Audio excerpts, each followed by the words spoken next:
E o Joel Rufino dizia: a esquerda não tem que ter uma política de segurança pública, a esquerda tem que ter uma política de proteção dos direitos. O que o Alessandro Barata dizia: não é direito à segurança, é segurança dos direitos, né? Boas-vindas à nossa audiência qualificada, ao podcast Segurança dos Direitos, seu podcast semanal sobre segurança pública, direito e processo penal, criminologia, política e todos os temas afins à questão criminal.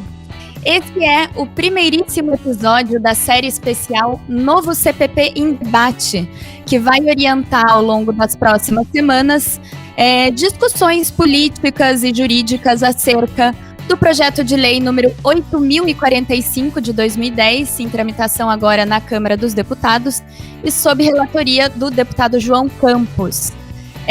Antes da gente entrar nos debates, eu quero esclarecer aqui para todo mundo que essa é uma série que a gente está trabalhando há algumas semanas, preparando, né, com muito carinho para a nossa audiência, passando um bocado de raiva também nesse meio tempo. A ideia dessa série especial surgiu numa conversa com o nosso querido amigo Antônio Pedro Melchior, que inclusive vai nos acompanhar ao longo dos próximos episódios, mas também surgiu por estímulo de vocês, da nossa audiência. Foi muito receptiva ao tema quando a gente tocou nele em um episódio que foi publicado em maio desse ano, e resolvemos então estruturar uma coisa mais redondinha aqui para vocês. Hoje quem vos fala e vai conduzir esse episódio sou eu, Juni Cirino, diretamente do sempre efervescente centro da cidade maravilhosa, no Rio de Janeiro. Me faz companhia na bancada virtual hoje o queridíssimo amigo Antônio Pedro Melchior, que, como eu falei, vai nos acompanhar nas próximas semanas. Antônio, por favor, se apresente, dê seu alô, recepcione os nossos ouvintes. Olá, bom dia a todos e todas, ouvintes aí do podcast Segurança por Direitos. Estamos juntos hoje aqui com o professor Auri Lopes Júnior, com a professora Juni Cirino. É um prazer participar desse debate sobre o novo Código de Processo Penal. Maravilha!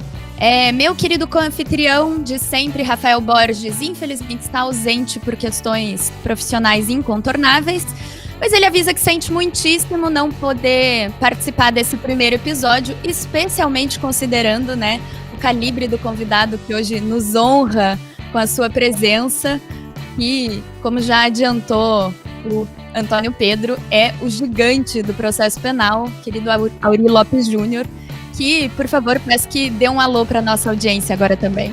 Bom, um prazer imenso estar com todas e todos. Eu queria fazer um agradecimento, uma saudação especial, então, a Júnia, ao Antônio, que são grandes parceiros na caminhada na construção não só de um processo, de um direito mais democrático, mas de uma sociedade mais democrática, mais civilizada. Então, um prazer imenso estar com vocês. Muito obrigado.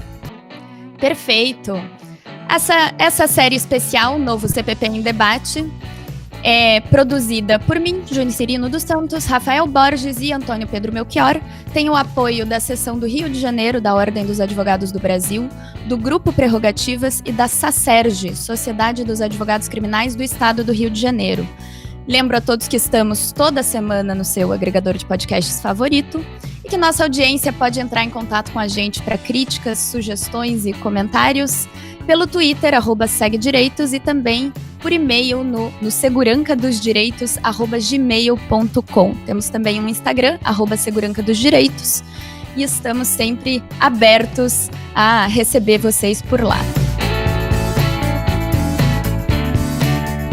Vamos, sem mais delongas, passar a palavra para o nosso convidado, que não exige qualquer apresentação, certamente. E eu queria que você começasse falando para a gente, Auri, como que você enxerga, digamos, essa conveniência de uma reforma no processo penal brasileiro, né, realmente de fazer um novo Código de Processo Penal nos tempos, nessa quadra histórica que a gente está vivendo hoje, né, que é uma quadra histórica não apenas de crise econômica, sanitária, política, mas marcada pelo autoritarismo, marcada por um agigantamento do poder punitivo. E acho que seria importante a gente começar já contextualizando politicamente esse debate, né, antes de mais nada. Então, Júnior, você muito cirúrgica, né, nessa consideração de ter um código ou qualquer mudança legislativa nessa quadra da história, sabe? Eu gosto muito dessa expressão, acho que representa bem o que a gente tem que falar. Primeiro ponto, isso daria uma discussão ampla. É óbvio que o processo penal, como o direito penal, sofre diretamente os influxos políticos de uma nação. Ele sofre muito com a ambiência política, com o que se respira em termos de eficácia ou de ineficácia de direitos e garantias fundamentais. Eu diria que o sistema penal como um todo, ele é um termômetro bastante representativo da quadra histórica que você está vivenciando. E é talvez um dos piores momentos políticos que nós temos na história recente do Brasil. Pós-democratização, com certeza é o pior, sabe? Então, não seria um momento ideal, não é um momento adequado, por um lado. Por outro, nós estamos esperando há décadas por um código inteiramente novo.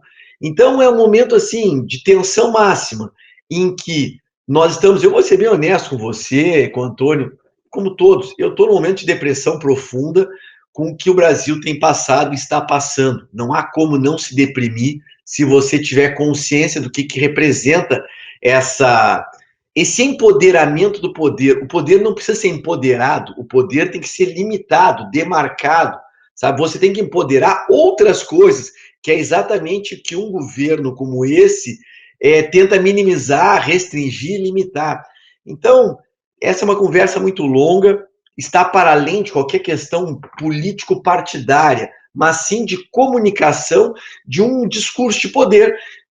Quando esse governo se elegeu, e vou dizer isso, eu tenho muito clara a minha posição em relação a essa questão. Quando nós estávamos lá atrás em campanhas políticas, eu mostrei a minha preocupação de dizer, olha, vamos atentar que você vai pagar uma fatura muito cara quando se depara com um candidato, na época um candidato, que dizia claramente, bom, eu não tenho nenhuma dívida, por exemplo, com racismo.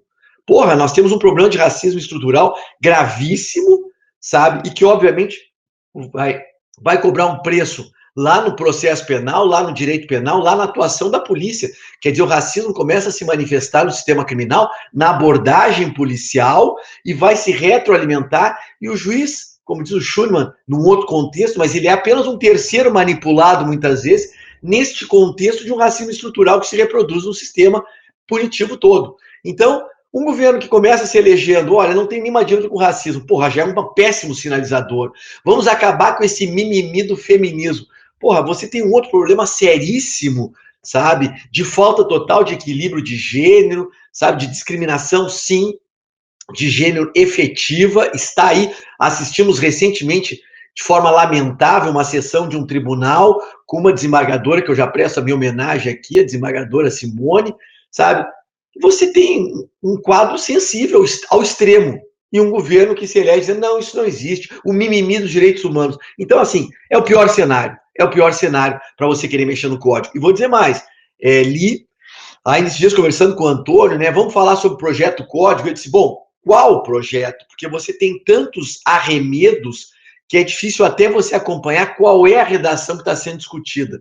Mas veja, eu peguei, li, passei os olhos nela toda, e a impressão que eu tive foi exatamente, compactuo com você, um péssimo momento, um péssimo código, um péssimo projeto. E um detalhe, né?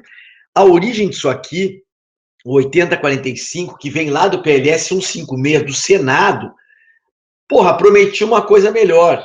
Em 2010, o PLS 156 de 2009, em 2010, eu participei de uma comissão no CNJ, nomeado pelo então ministro César Peluso, para revisar. E revisei. Já, sabe, era uma comissão, nós revisamos, tinha coisas muito interessantes. O Brasil perdeu o timing político das reformas. Quer dizer, as grandes reformas europeias foram na década de 80, 90, a Alemanha fez a reforma em 74, mas a maioria foi na década de 80, 90. O Brasil ficou muito longe disso. A América Latina reforma os seus códigos na década de 90, início dos anos 2000. O último a fazer uma grande reforma foi o Uruguai. E o Brasil seguiu atrás, investindo nessas reformas pontuais que geram uma colcha de retalhos sem coerência sistêmica. Então, todos nós ambicionávamos um código inteiramente novo, à luz da Constituição e da Convenção Americana de Direitos Humanos. Quando veio em 2009, foi um suspiro de esperança.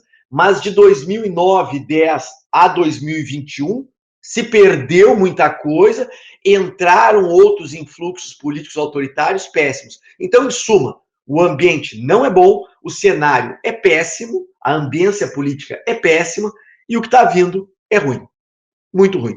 Bem, estou de pleno acordo com você, professor Auri, e eu gostaria de fazer uma provocação, ao mesmo tempo uma ponderação disso que foi colocado aqui. Porque a gente poder pensar junto, né? O momento é péssimo, é muito ruim, mas de qualquer maneira, o que eu vejo? Né? Os momentos autoritários, apesar de não serem os momentos adequados para se reformar, evidentemente, o Código de Processo Penal, no Brasil parece ser o momento em que isso ocorre, né? Então, a minha pergunta para você é: se o funcionamento das instituições brasileiras parece apontar para aprovar projetos justamente em momentos como o que a gente está vivendo, como você acha que a gente deveria se posicionar diante desse ímpeto de reforma? Porque, como professor, a gente pensa a mesma coisa: o texto é ruim, o código é ruim, o que a gente quer é refazer todo, a estrutura está... A estrutura, quando você pega o código colombiano, da Guatemala, do Uruguai, do Chile, só de ver, entre aspas, o que seria o índice, você vê que ele tem uma outra estrutura a ser pensada enquanto código. Aqui é uma reprodução da mesma lógica desde o Império, de como se organizava o código. A minha pergunta para você é isso: poxa, mas não é o momento ideal, é o pior momento, é o pior cenário. Entretanto, aparentemente é esse o cenário que parece ser ideal dentro da tessitura institucional brasileira para se aprovar em código. Eles estão aprovando, né? Código eleitoral, código isso e aquilo. E pode ser que chegue o nosso. O que você acha que a gente deve fazer diante disso? Agora sim. Então, cara, Antônio, você, até pela experiência que tem nas reformas, vai num ponto bastante sensível, que me remete a uma certa imprevisibilidade também. Eu posso estar completamente errado, porque pode até ser um momento adverso que, digamos, sensibilize para a necessidade de maior limitação do poder. Pode ser. Vou dar um exemplo que você conhece melhor do que eu. O pacote anticrime veio no momento completamente adverso e foi uma grata surpresa. Entre vantagens e inconvenientes, claro que podem criticar questões pontuais, eu concordo, mas vamos ser honestos que no balanço final foi muito melhor do que se podia imaginar. Não se esperava, no momento como aquele, que passasse um terceiro ato, um sistema acusatório, um juiz das garantias, exclusão física dos autos, cadeia de custódia. Então, para aí. Temos coisinhas ruins ali perdidas? Temos. Eu entendo, a ambiência política também exige que você faça certas concessões. Nunca vai ser o código que nós gostaríamos, até porque cada um tem o seu, cada um gostaria de ter um código para chamar de seu. É um pouco como a moralidade, cada um tem a sua reguinha da moralidade. Mas vamos ser maduros para ver, por exemplo, que o pacote anticrime foi, para mim, um milagre. E eu posso até imaginar, ter uma certa esperança de dizer, não, quem sabe essa proposta de João Campos lá na votação final mude muito. Mas é que tem um detalhe, Antônio, que me preocupa. Tem muita coisa ruim aqui. Quantitativamente é muita coisa. É muito pontinho pingado para mexer. Eu estou sendo um pouco mais cético. E volto a dizer, o pacote anticrime foi uma surpresa. Pena que o Fux veio com aquela liminar, suspendeu monocraticamente coisas que não são muito caras, que tomara que sejam derrubadas agora, em novembro, quando voltar a pauta. Mas estou tenso. E vou dizer mais. O que eu percebi? Eu comecei a ler aqui, Júnior, esse projeto, e eu comecei vendo o seguinte: bom, criaram uma tal apuração criminal que é prévia ao inquérito. Então, já criaram um pré-inquérito ao inquérito que é pré-processual. Eu digo, para que essa duplicidade? Segundo, sempre falamos em tentar simplificar, enxugar o inquérito, a estrutura cartorária, fazer investigação preliminar, ser muito mais sumária, célere, resumida, desde que, obviamente, ela não tenha valor probatório, ela não sirva para sentença, apenas para decidir se vai ter processo ou não. O que eu vi aqui? Todo o oposto. Ampliaram a estrutura burocrática, criaram uma apuração prévia ao inquérito, depois veio o inquérito, a história da exclusão física dos autos, que a gente tanto queria e que foi uma grata surpresa que o pacote anticrime trouxe, não está contemplada aqui, pelo contrário, volta a ideia de que tudo aquilo vai entrar no processo, sabe, vai entrar, então, retrocesso. Segundo, eu percebi assim, claramente, tu sente no ar uma tensão política entre Ministério Público e polícia. E o lobby da polícia foi fortíssimo. Tu percebe isso aqui na leitura, como a polícia cresce. E quando eu falo cresce, não é que eu queira depreciar a autoridade policial, todo o oposto. É fundamental você ter uma polícia forte, técnica, bem estruturada. Não, a tensão que eu sinto aqui é disputa de poder, de vaidade, sabe? Lá pelas tantas, se tiver uma investigação dupla entre polícia e MP, vai ter que ser unificada, sabe? O MP não manda na polícia, então é uma preocupação muito mais de cunho institucional do que qualquer outra coisa. O enxugamento da investigação defensiva, uma tentativa de castrar uma investigação defensiva que é necessária. Então, assim, sabe, a exclusão física. Os autos que compõem a matéria submetida à apreciação do juiz das garantias serão apensados aos autos do processo.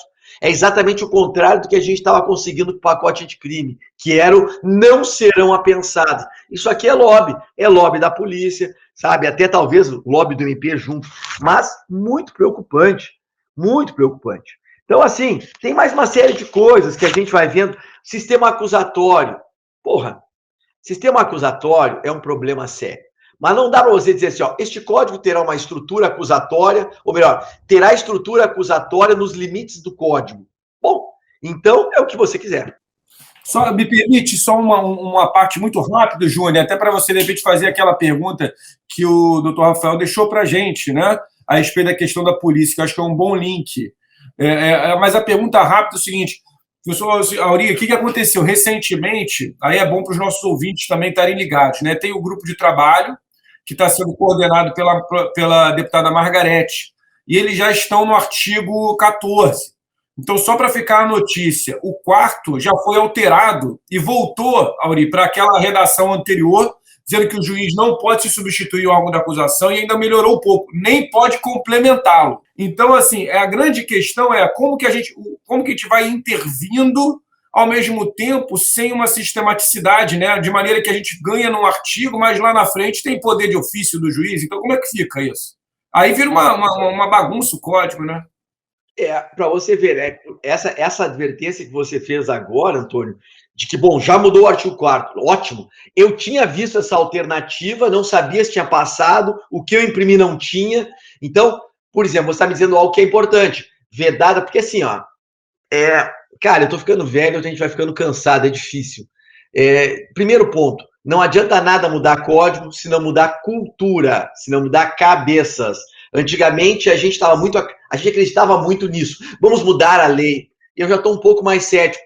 Não adianta mudar a lei se não mudar a cultura. E aí vem uma ampla discussão.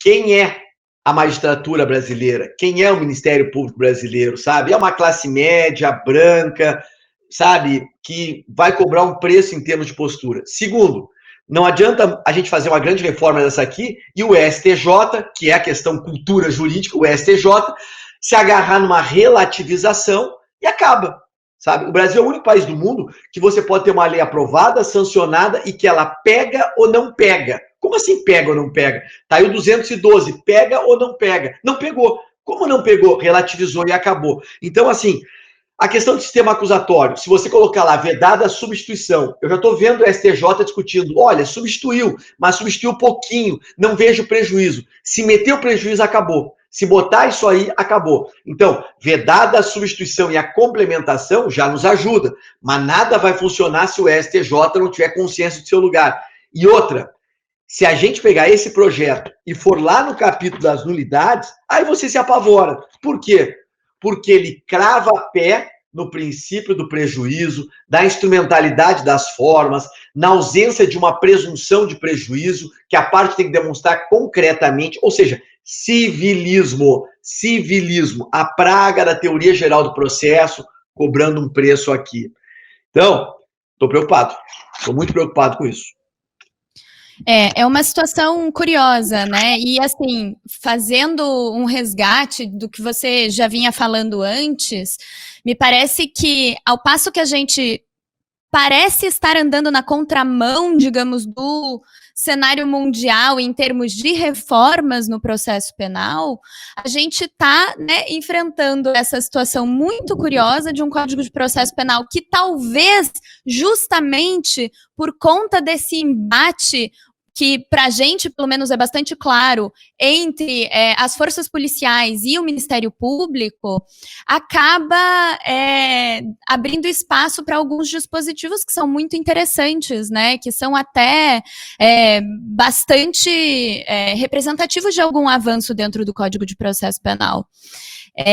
E a pergunta que o Rafael tinha deixado para a gente fazer era justamente nesse sentido, né? Se você entendia que a cultura policial no Brasil, especialmente a cultura policial brasileira, seria capaz de incorporar, né, todos esses avanços, todas essas modificações que são, em muitos aspectos, positivas, que estão vindo digamos, nesse disciplinamento que o projeto de Código de Processo Penal faz em relação à investigação, que é bastante extenso também, inclusive, né? Então, tem aí uma dúvida, talvez, se existe espaço para incorporação de qualquer avanço dentro das forças policiais brasileiras mesmo, nesse momento. E eu acho que isso dialoga muito justamente com esse momento político que a gente vive, né? Que talvez seja ainda mais difícil não só a aprovação de um Código de Processo Penal que seja, digamos, mais limitante do poder punitivo, mais, né, pautado em princípios democráticos. Mas, no entanto, né, de que maneira que a gente pode realmente incorporar isso, executar todos esses avanços positivos na prática? Essa é que é a grande dificuldade, talvez, né? Com certeza.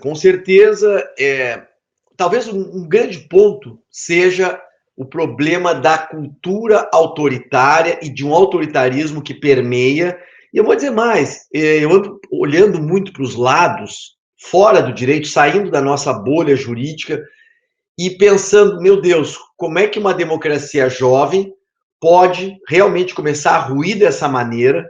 Como é que uma parcela tão expressiva manifesta um conservadorismo e um retrocesso sem nenhuma vergonha? A vergonha na psicanálise ela é muito interessante, porque ela é estruturante, entendeu?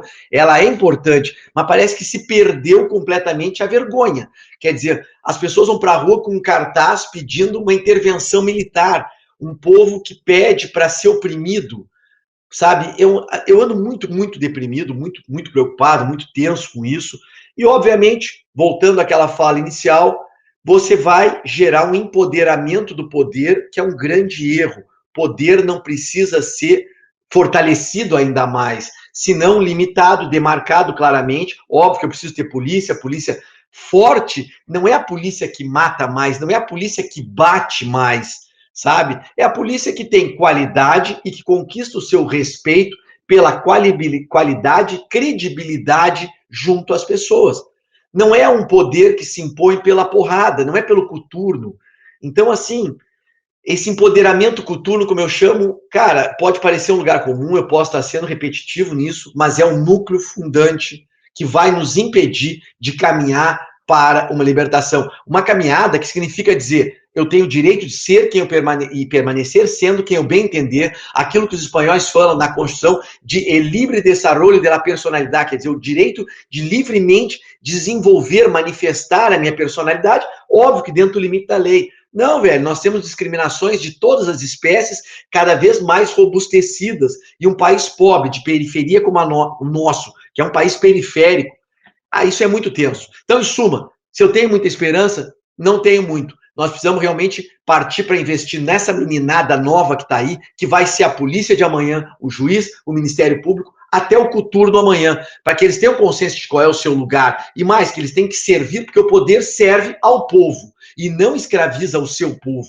sabe? Então, quer dizer, aqui você tem um código que, amplia, burocratiza a polícia, sabe? Burocratiza o inquérito, isso é um erro, sabe? É um grande erro, uma estrutura cartorária. A gente queria um processo muito mais oral, cultura de audiência, juiz com audiência, a polícia que faça uma apuração sumária, veja se tem elementos para justificar uma acusação, uma não acusação, se temos um caso penal, óbvio que tem que ter uma responsabilidade, você não pode... Quer ver?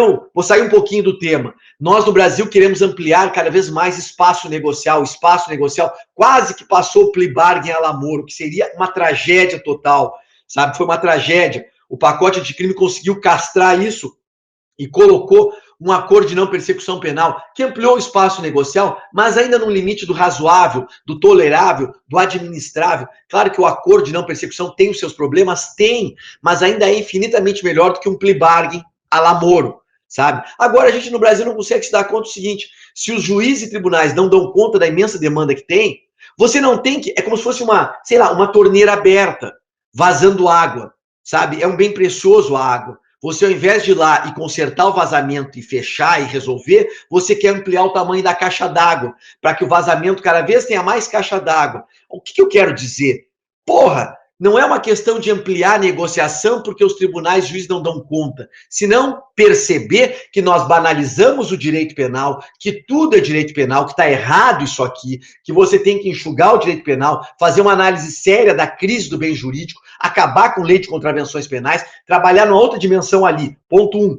Ponto 2. O inquérito tem que ser um instrumento de filtragem para evitar acusações infundadas. Você tem que ter um Ministério Público que tem que ter muito mais responsabilidade na hora de acusar, porque estão acusando muito e mal, e eu digo muito, não só por condutas insignificantes e irrelevantes, mas também por condutas que são relevantes, mas que não têm prova mínima suficiente para justificar o processo, não tem uma justa causa probatória que legitime. E os caras acusam. E os juízes, burocraticamente, recebem, sem fazer um filtro das condições de admissibilidade da acusação. E aí tudo entra, e aí tudo vira processo, e aí ninguém dá conta. E aí o que a gente quer? Mais direito penal, mais espaço negocial. Não, porra, tem que filtrar aqui, segurar.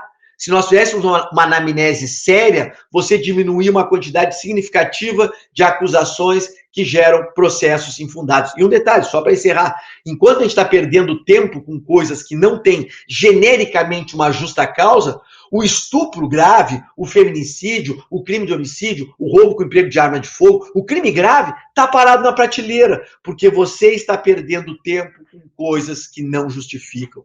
Então, porra, temos que mudar, entendeu? Bastante. Eu queria também fazer uma espécie de uma provocação aqui, mas é muito rápido, ainda nesse tema, assim, porque a gente viu essas alterações, né, até bastante positivas, bastante avançadas, trazidas pelo projeto anticrime, pelo pacote anticrime, mas a gente não viu uma mudança de comportamento nos tribunais tão significativa, né? Então, eu acho que a gente também tem que ter algum nível de ceticismo, talvez, que mesmo, né, esses efeitos colaterais positivos que a gente possa ter num possível novo Código de Processo Penal, que talvez eles também não tenham grandes reflexos práticos, né? Porque isso independe, talvez, de uma postura legislativa mais progressista, de uma, enfim, de uma instituição apenas formal de determinadas garantias, de determinadas figuras do processo penal brasileiro, mas que na prática acabam não se realizando, né, ou se realizando de maneira muito indesejável, talvez, justamente porque conseguem contornar, digamos, esse fator de retração do poder punitivo, de limitação, de proteção de garantias do acusado, de direitos do acusado, e que às vezes acaba, né, sendo utilizada de forma até bastante distorcida. Então, queria comentar isso, porque acho que tem um pouco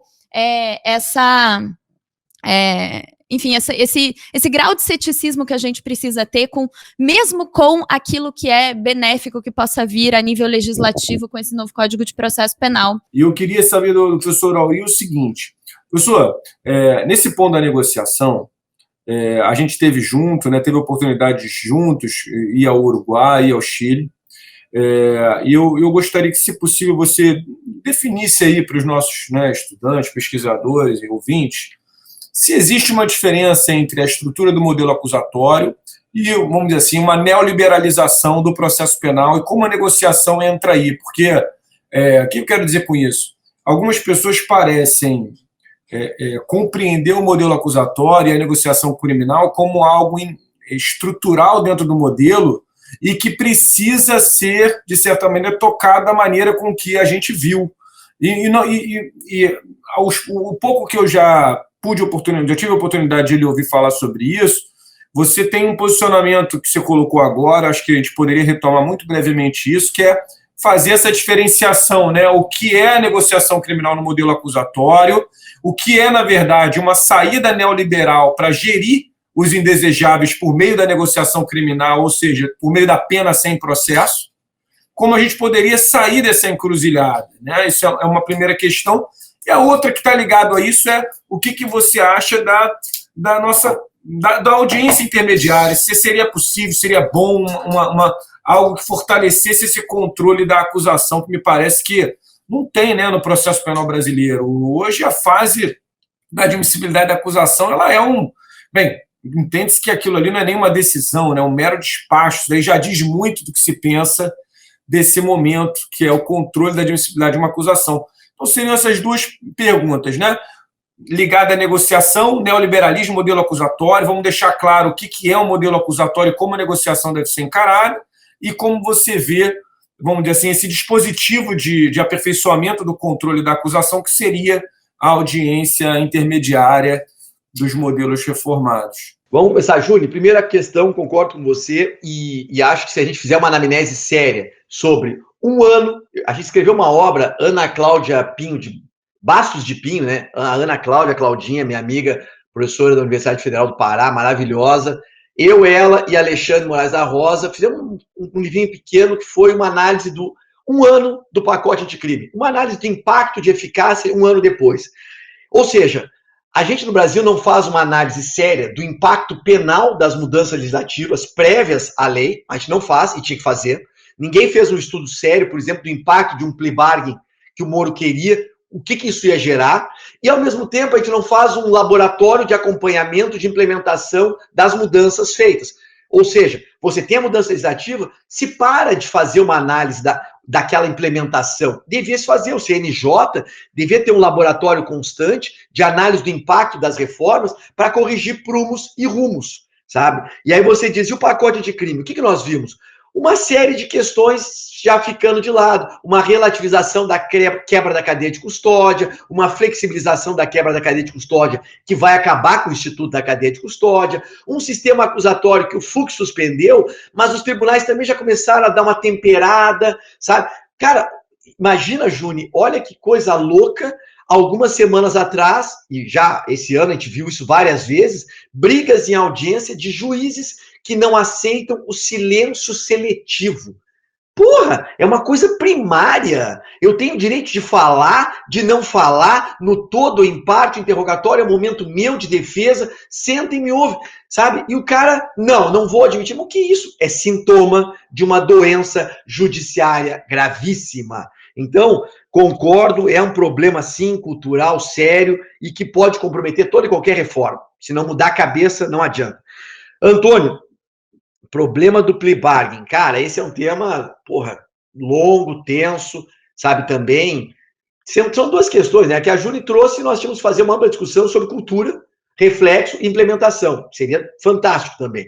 E a tua pergunta sobre plea bargain e sistema acusatório. Primeira coisa, a minha matriz é muito clara no sentido de que não há que se confundir os institutos. Uma coisa é sistema acusatório, outra coisa é sistema inquisitório, outra coisa é o Instituto da Negociação. O Instituto da Negociação, ele não necessariamente funda sistema nenhum. Ele é um elemento satelitário que orbita em torno daqueles núcleos e que ele pode se unir a um sistema acusatório? Pode, mas não é ele que funda um sistema acusatório. Não vamos confundir isso aí, porque não é elemento fundante. Tanto não é fundante que nós temos um processo penal inquisitório no Brasil que quer botar em negociação e que está entrando em negociação e que podia ter entrado um plea bargain, totalmente, podia ter entrado no sistema inquisitório, que é, sem dúvida, a pior mistura possível. Inquisitório mais negociação. Então, Vamos desfazer esse mito. É um erro unir as coisas. Claro que não, você não faz esse erro, eu sei. A pergunta foi porque as pessoas costumam falar nisso. Só para deixar claro, o Antônio sabe muito bem o que eu estou falando e Júlio também. Segundo ponto, claro que essa negociação faz parte de um American Way of Life, é uma estrutura neoliberal de afastamento do Estado, das estruturas de poder. Muitos autores vão dizer isso. O modelo negocial americano faz parte de um grande contexto de administração na justiça, onde o Estado sai, deixa que vocês se resolvam, entendeu? Intervenção mínima do Estado, aonde deveria ser uma intervenção máxima no sentido de garantidor de direitos e garantias fundamentais. Bom, vamos lá. A negociação entra nos Estados Unidos há muito tempo, e ela vai oscilar, inclusive em termos de intensidade. Mas se você pegar estudos mais recentes e autores mais recentes, que é o que nos interessa talvez hoje, você vai ver que, primeiro, os Estados Unidos constituem hoje a maior população carcerária do mundo. Por quê? Por conta do plea bargain. É a maior. Se você pegar autores como Langer, pegar, por exemplo, Dylan Walsh, sabe? Bom, esse pessoal, John Langben é um crítico bastante interessante de se estudar, mas eu gosto muito de Dylan Walsh também como pesquisador e alguém que olha de fora o sistema. E eles fazem o quê? Eles vão lá e mostram o furo desse problema. Primeiro, regra geral, média de 90% nos Estados Unidos hoje de negociação. Todos os autores vão dizer isso. Nos Estados Unidos, de cada 100 casos, 90 se resolvem às portas de um tribunal. E aí, quando você resolve isso às portas do tribunal, tem que acender uma luz vermelha. Nenhum sistema do mundo condena 90 de cada 100 acusados. Você está colocando gente inocente na cadeia. Por que as pessoas confessam crimes que não praticaram? Innocent Project já enumerou mais de 10 causas de motivos. Por que você confessa o que não fez? Por medo de penas altíssimas, de pena perpétua, de pena de morte, por engano, por achar que a negociação era uma coisa e ela é outra. Enfim, são vários motivos que levam as pessoas a confessar o que não fizeram e entrar numa negociação. Mas não tem sistema no mundo que condene 9 de cada 10 acusados, porque você não tem um nível de certeza acusatória de tanta intensidade. Pelo contrário, se acusa infundadamente muito mais do que 9 de cada 10. Óbvio, entendeu? Segundo ponto, isso é um afastamento do Estado, um empoderamento do Ministério Público e mais, uma superestimação e valorização da fase pré-processual, que acaba sendo o único elemento probatório que você tem. Você transforma a investigação preliminar em geradora de prova. Você ressuscita a confissão como a rainha das provas. Então é uma lógica totalmente inquisitória. A negociação, se ela tivesse uma marca característica, não seria a marca característica do acusatório, seria a marca característica do modelo inquisitório, pela supervalorização da confissão obtida mediante tortura. E a tortura não é física, e não precisa ser física. Você substitui, vai dizer John Langben, aquela tortura medieval por essa tortura moderna, que é, primeiro, a certeza de que se você não negociar, você vai correr o risco de uma pena infinitamente mais alta. A Lava Jato mostrou isso pela mão do Sérgio Moro, que além de uma prevenção geral especial, tinha uma prevenção negocial. Quem não quis fazer a delação premiada se ferrou. Penas absurdamente altas, que estão caindo agora muitas, mas outras passaram, entendeu? Porra, isso é tenso. Segundo, no sistema americano, voltando, além dos 90 de cada 100, em crimes federais, esse índice já chegou a 97%. Agora tem um sintoma mais grave ainda. Em cidades pobres que quebraram, vai mostrar Dylan Walsh, como é o caso de Detroit. Todo mundo sabe que Detroit quebrou com a indústria automobilística. O índice de pobreza e de miséria explodiu. Lá, o índice de negociação chegou a 99%, porque as pessoas não têm defesa nenhuma. A defensoria pública ou a defesa pública não dava conta.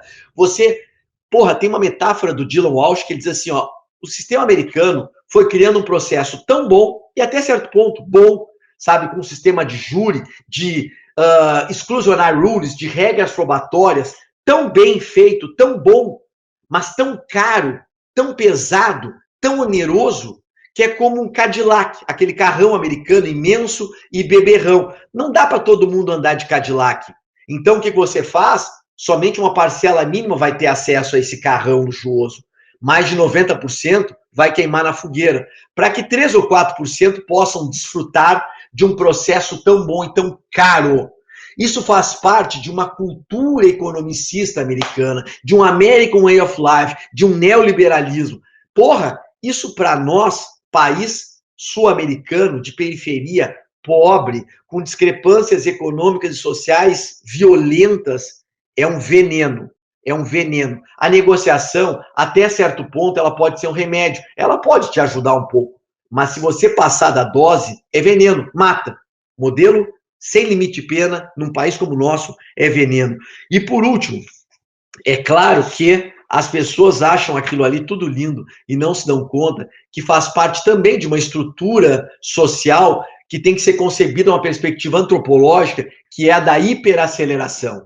A ilusão de uma justiça instantânea, de uma sociedade hiperacelerada, criada no online, no instantaneísmo, no presenteísmo. Nós não queremos esperar nada. Eu tenho trabalhado há muito tempo, sabe?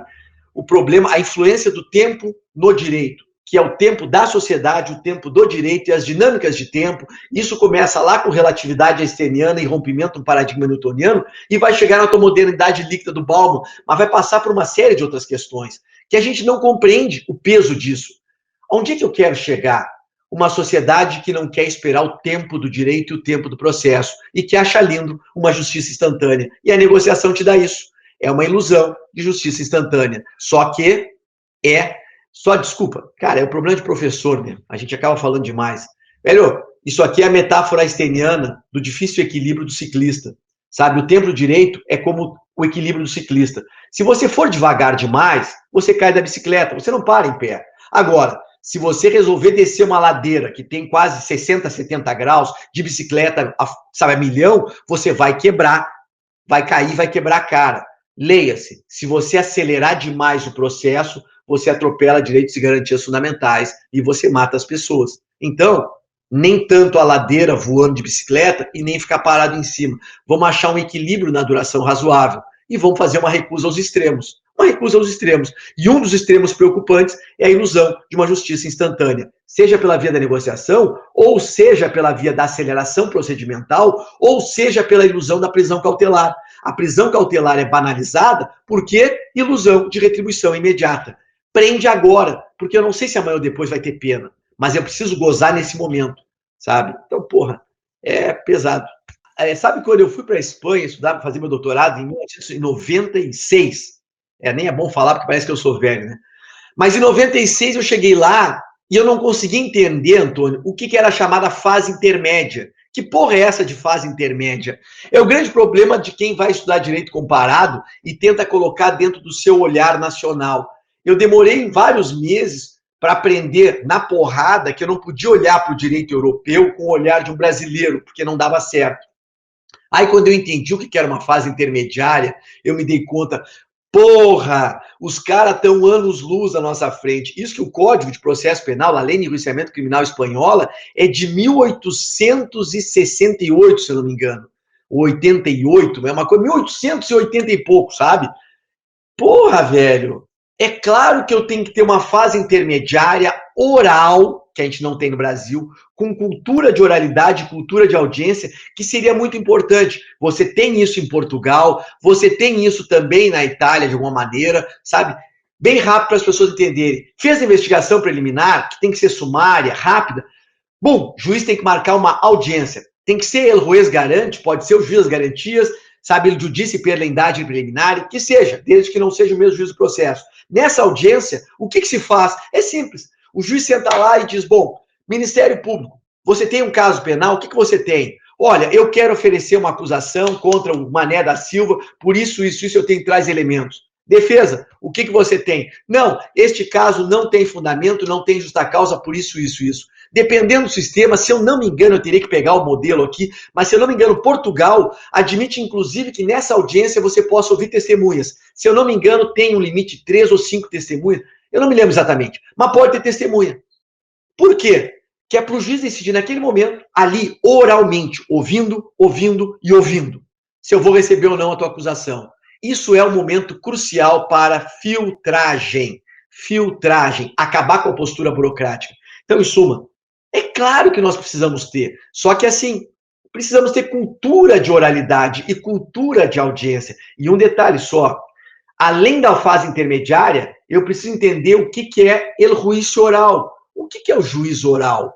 O que significa realmente produzir uma prova oralmente, em audiência, com demandas orais e decisões orais? Isso faz muita falta. A gente tem uma cultura cartorária, escrita, e para encerrar, os advogados também têm que fazer a sua culpa, o seu meia-culpa. Nós, advogados, também fazemos parte dessa estrutura medíocre. E quando chega lá na reforma de 2008 e a gente mete que tinha que ser uma audiência una, que nunca se fez, e que tinha que terminar com debate oral, o mais comum é que os advogados sejam os primeiros a dizer: doutor, vamos substituir isso aqui por memoriais escritos. Nós, advogados, adoramos o papel, a escrita, a demora, a estrutura cartorária. Então, a gente também tem que pensar nisso. E para a gente também, às vezes, é muito difícil, né? Porque muitas vezes estruturar os nossos argumentos acaba sendo uma coisa que a gente, por hábito, por treinamento, faz de maneira melhor por escrito. Mas isso é uma questão que beneficia a gente enquanto profissionais, não aquela pessoa que a gente está defendendo, né? E esse é que é a grande sacada. E eu acho que tem uma outra questão também com relação a isso, e a necessidade realmente de introdução de uma cultura, de um processo penal mais voltado para a oralidade no Brasil, que é o fato de que, voltando o processo penal para a oralidade, a gente precisa ter uma estrutura muito mais bem fechada para a maneira como esses atos vão ocorrer, né? A maneira como determinados depoimentos vão ser colhidos, determinadas provas vão ser produzidas dentro dessa oralidade. E aí a gente tem um elemento bastante importante dentro desse projeto de novo Código de Processo Penal, que diz respeito às nulidades, né? Que a gente tem, digamos, um aproveitamento de diversos atos, e isso pode talvez interferir na maneira como enfim, se legitima ou não determinadas questões. Então, não basta, me parece, e aí, por favor, me corrija se eu estiver errado, mas não basta, me parece, uma cultura de oralidade, mas também uma cultura de oralidade que não legitime, né, enfim, atos que possam eventualmente serem questionados pela defesa, e principalmente pela defesa, né? Primeiro que eu jamais corrigiria, né, Júnior? Porra, você é uma autoridade, né, cara? Óbvio, a gente vai sempre tensionar e debater. Mas, veja, você começou por um ponto importantíssimo, óbvio, né, que bom, nós também temos essa cultura da escrita de estruturar o raciocínio e a nossa racionalidade em cima disso. Concordo plenamente com você, por isso que eu acho que a gente poderia fazer uma migração, de certa maneira, gradativa. E eu entendo que, às vezes, você precisa da escrita, compreendo. Claro que a gente aqui está lutando por ampliar algo que é zero, praticamente zero. Vamos começar. Sabe onde é que eu gostaria de ter mais oralidade e mais cultura de audiência, Júnior? É no seguinte, quer ver um detalhe? Você vai decretar uma prisão, ou você tem alguém que está numa medida cautelar diversa, que vem uma informação de que descumpriu e o MP pede a prisão.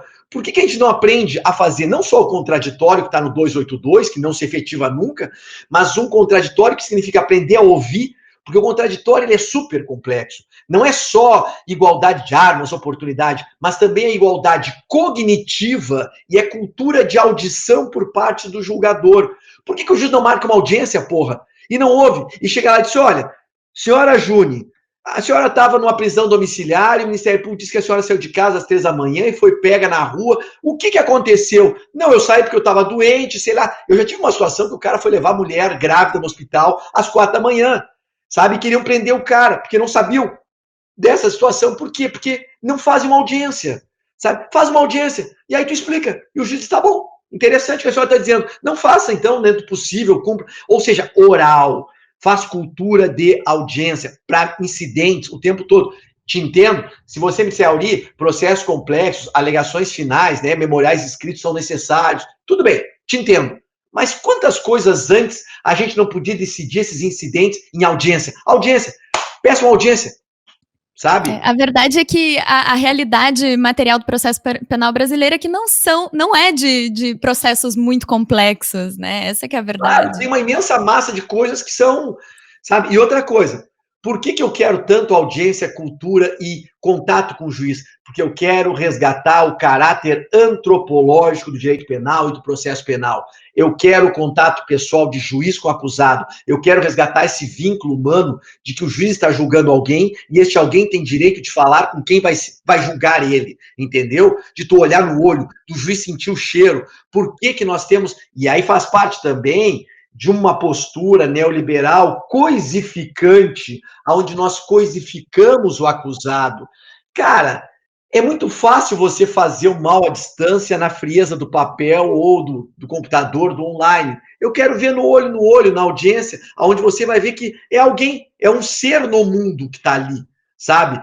Com família, com emoções, com tudo. Vamos resgatar isso, esse caráter humanitário. Por isso a audiência é importante. Deixa eu fazer uma coisinha. Me permite, professor, só para colocar, porque aí é uma coisa importante para ver como a gente se posiciona diante da reforma mesmo. Primeiro, dizer que a gente está chegando ao final da nossa conversa excepcional e parece que conseguimos fazer um ciclo aqui, né? Porque a gente chega sem capacitação. Aparentemente, não há como lidar com os problemas no campo da mentalidade e da cultura, né? Então, não adianta ficar preso àquilo que o Binder vai chamar de um fetichismo, né? Legal, normativista, não tem como. O desafio é muito mais complexo e você me lembrou uma coisa importante. Algumas ponderações no âmbito que foram levantadas aqui no âmbito do sistema acusatório encontram muita resistência dos advogados. Também porque nós fomos formados, educados, ensinados dentro de uma cultura, de uma estrutura inquisitorial. E mais, advogados, e nós somos advogados criminais, sabemos, como você pontuou, ganha dinheiro, vive muitas vezes da demora, das relações que se estabelece com a autoridade, da pessoalização, vende-se muito isso. Então, os vícios do sistema inquisitorial também são apropriados por nossos grandes profissionais, porque advogados sabem transitar nos seus caminhos, dos córregos, né? E se o córrego é esse, ele vai por aí também. Então, capacitar todas essas pessoas é um desafio para as reformas, é preciso deixar claro isso. E nós não precisamos ter pressa para fazer algumas alterações, porque em alguns países, algumas alterações são paulatinas, né? Levam em consideração o tamanho do território. Então, é importante deixar claro para todo mundo que há uma estratégia também, né, professor, para se reformar, capacitando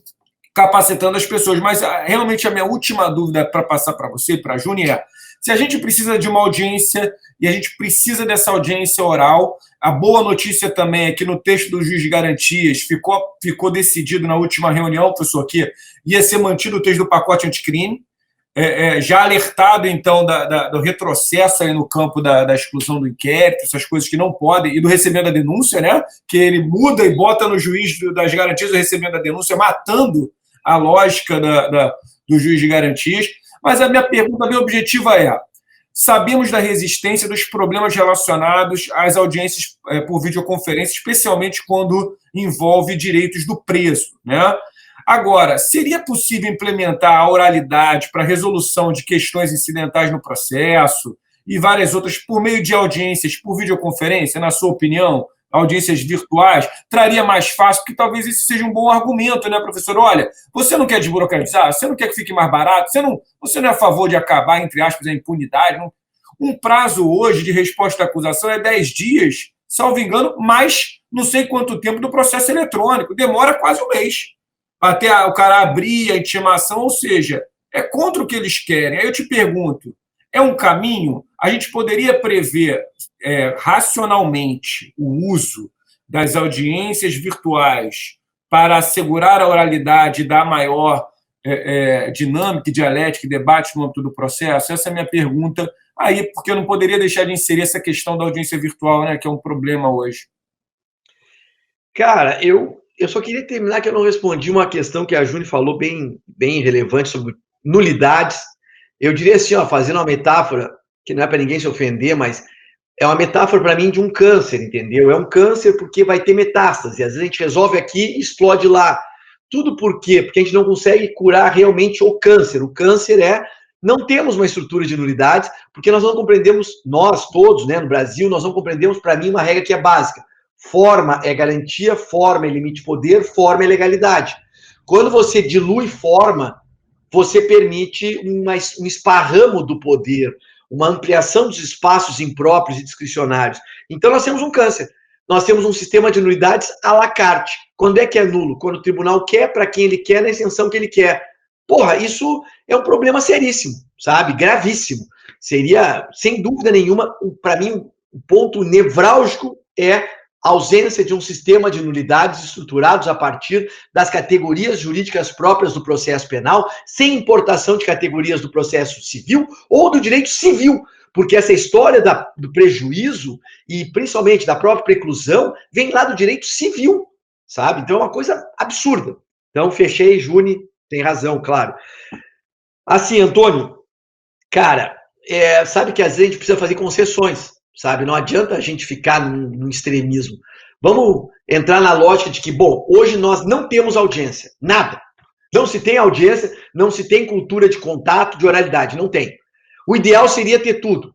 Eu negocio com você a audiência online? Sim, negocio. Eu acho que é tentar chegar num equilíbrio, sabe? Que nós não temos, velho. Ah, mas eu preferi o contato pessoal. Eu também. Mas vamos combinar que entre não ter nada e conseguir evoluir um pouco para implementar, sabe, ter contato, ter audiência, mesmo que a gente trabalhe com as decisões interlocutórias via audiência online, ótimo. Eu, particularmente, não gostaria de ter júri online, acho que não dá para fazer um júri online, tem limite, não tem como, é muita especificidade do júri, então ali, não, velho, aqui não dá. Segundo, dentro do possível, eu acho que a instrução em si, o juízo oral, a regra deveria ser audiência presencial. Já temos o online para acabar com as cartas precatórias, rogatórias, tudo bem, mas como regra geral, audiência, juízo oral presencial. Agora, concordo com você que a gente tem uma pessoa presa, audiência de custódia, manutenção da prisão, revogação, poderíamos trabalhar com audiências online? Poderíamos. A gente precisa entender que essa é uma realidade que está aí, que não vai retroceder, então vamos saber usar a nosso favor. E mais, numa ambiência, só para encerrar, nós, toda a vida e todo mundo aqui, nós somos professores e professoras, então, caralho, velho, a gente sempre criticou muito o sistema. Estamos tendo a oportunidade agora de participar da construção de um sistema nas reformas. É importante ocupar esse espaço. Nós estamos aprendendo que existe uma outra linguagem, que não é a jurídica, que é a linguagem política. A outra estratégia, que não é a jurídica, que é a estratégia política. E que existe um preço a ser pago, não só jurídico, mas político. Então, a gente acabou tendo que aprender que, porra, nunca vai ser a reformas que os professores gostariam. Mas vamos contribuir. Vamos ter que fazer concessão e vai ser algo melhor. Sim. Sabe? É uma questão de maturidade também, certo? Pô, foi um prazer conversar com você, Júlio, um prazer imenso. Antônio, sempre prazer estar contigo, são grandes parceiros na construção disso. O que a gente quer é um processo mais equânime, justo. E um detalhe, nós todos aqui, em que pese temos as nossas imensas admirações por um abolicionismo penal, e tem que se respeitar, porque são os melhores críticos do direito penal, nós sabemos que, bom, na realidade que está aí hoje, social, punir é necessário. Sim, punir é necessário. Mas não é punir a qualquer preço, não é punir mediante qualquer processo, e não é também punir de qualquer forma, um sistema carcerário medieval como nós temos. Então, vamos entender que é uma postura civilizatória, legal, mas vamos civilizar isso. É uma barbárie, está uma barbárie. E o retrocesso democrático está aí. Eu estou muito tenso, é uma questão assim, ó, tem me incomodado muito o que nós estamos assistindo diariamente no Brasil. Ainda esses dias alguém me criticava numa rede social, no meu Instagram, acho que foi no Facebook. Ai, a indignação do professor Auri é seletiva. É óbvio que é seletiva, porra. Eu abro o jornal, eu acordo de manhã, eu tenho tanta coisa para me indignar, que se eu for me indignar com todas, falta espaço de indignação. Falta espaço para manifestar isso, sem falar que eu vou deprimir mais do que eu já estou. Então eu tenho que selecionar o que eu vou me indignar hoje. Tamanha a crise que nós estamos vivendo. Acho que o professor Aury encerrou de forma brilhante aqui o nosso episódio hoje, e acho que não apenas a indignação tem que ser seletiva, mas a maneira como a gente lida com isso que é colocado para a gente também tem que ser seletivo, né? E se existe espaço para a gente assegurar um mínimo de racionalidade penal, processual penal, né, que garanta realmente um mínimo de uma estrutura democrática, por isso a gente deve brigar, né? A gente tem que escolher as nossas batalhas também, às vezes. E desculpa te interromper, mas já interrompendo, eu não estou matando a esperança. Eu estou dizendo, precisamos ter esperança sim, precisamos lutar. O resgate é a esperança.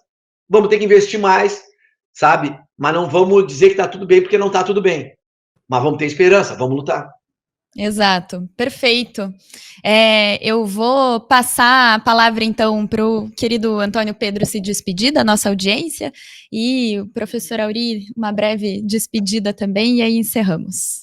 Eu gostaria de me despedir de toda a audiência desse primeiro episódio mais focado no CPP, em debate, que teve início hoje aqui, e muito feliz pela presença do professor Aury e pelo convite que a Júnior e o Rafael fizeram para mim, para que eu pudesse integrar e dialogar com todas as pessoas que vão participar dessa série que pretende trazer a sociedade civil, a comunidade acadêmica, para o debate da reforma do Código de Processo Penal. Não está bom, não está, mas, como o professor Aury colocou, resistir é a palavra do nosso tempo, né?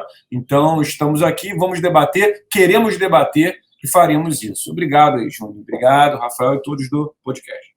Maravilha, prazer imenso ter estado com vocês, uma honra. O podcast é um instrumento interessante, né? A gente ouve, bota no carro, vai ouvindo, vai aprendendo. Eu demorei a entender isso aí e hoje estimulo, muito bom. E já aproveito para fazer o comercial também, porque são todos construção de espaço democrático. A gente tem um podcast muito legal, Alexandre Moraes da Rosa e eu, que é o Criminal Player, e fazer um outro comercial do podcast da Janaína Matida, que eu sou muito fã, que é o Improvável, sabe? E a gente tem uma coluna Limite Penal toda sexta-feira no Conjur, que debate esses temas, e tem uma coisa que eu sempre falo, porque me orgulho muito, é a primeira coluna e espaço jurídico com equilíbrio cravado de gênero como compromisso ético. Somos 3 professores, 3 professoras, e temos esse compromisso. Eu convido vocês também a pensarem sobre isso. Equilíbrio, sabe, de gênero no espaço jurídico. Obrigado. Valeu, pessoal. Abraço. Tchau, tchau. Perfeito. Nos vemos na próxima semana, então. Pessoal, muito obrigada pela audiência qualificada. Muito obrigada pela presença dos queridos amigos professores Aury e Antônio. E até a próxima.